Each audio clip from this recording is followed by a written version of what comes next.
testing natin itong ating machine na full set wired na siya. Wala siyang CB but meron siyang wiring set katulad nito. Okay. And this one is using Orange Pi 1. So Orange Pi 1, Orange Pi PC, similar naman sila when it comes to piso wifi. Almost similar specs naman except sa kanilang RAM. So complete na siya with coin slot. Itong LED fan, LED strip. Siyempre Orange Pi 1 with SD card. Okay. And then USB to LAN, gigabit, and then power supply. So yung ibang set meron din kasamang access point na H-Link 924 or 923. Okay. So paano ikabit? Very simple. Nakabuilt na yung machine, nakabuilt na yung wire. Ang kakabit mo lang is itong power supply at saka syempre ito. So check mo lang itong paano kinabit. Pareho lang din sa video ko sa may Opay PC. Yung red dito sa pinakaharap, yung first two wires, 2 pins hindi mo gagamitin. So insert mo siya doon sa may pangalawang.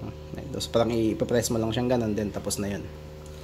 Okay, tapos syempre lalagay mo dito yung internet source. Tapos dito naman yung USB to LAN. Tapos ilalagay mo dyan yung antenna mo, which is yung sa akin is yung H-Link 923, yung sinubukan ko ngayon. Okay, tinetest ko rin kasi yung actual range niya. So after ilagay yun, syempre yung kit to siya as binibenta siya as kit. So ilalagay mo lang siya sa box ng ganyan. Okay, ilalabas mo lang yung coin slot. Syempre yung fan, lalagyan mo siya ng fan. Then ito, lalabas mo lang to kasi indicator ito siya. So ngayon testing natin. Yan. So it's actually ito yung light na indicator natin. Ito naman yung fan, umilaw sila pareho. Ganyan. So, syempre, kung mag-install kayo, syempre, kayo na yung mag-arrange ng wires. But, actually, clean kasi ano siya. Naka-tape and yung spaghetti, tube. Or, tatawag nyo lang shrinkable tube.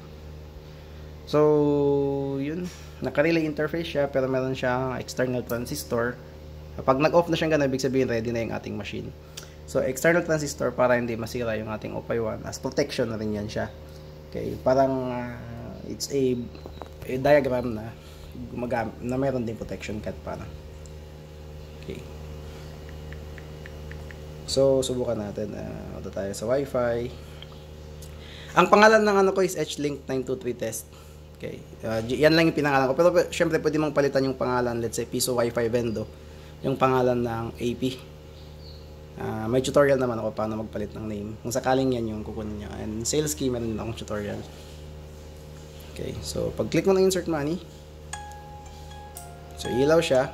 Okay, then let's say lagay tayo ng coins. Lalagay ako ng 10 pesos.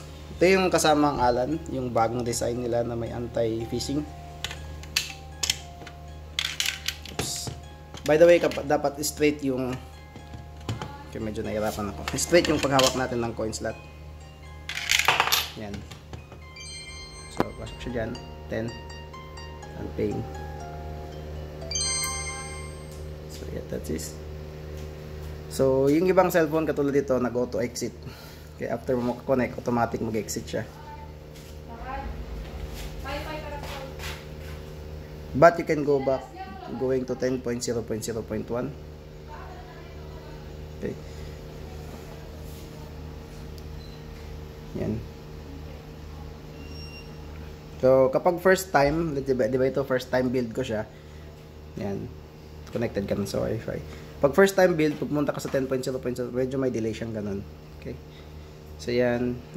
Yan. Hindi mo na kailangan mag-build. Kailangan mo lang ikabit-kabit yung LAN cable. Ito siya, at saka yung itong access point. Tapos,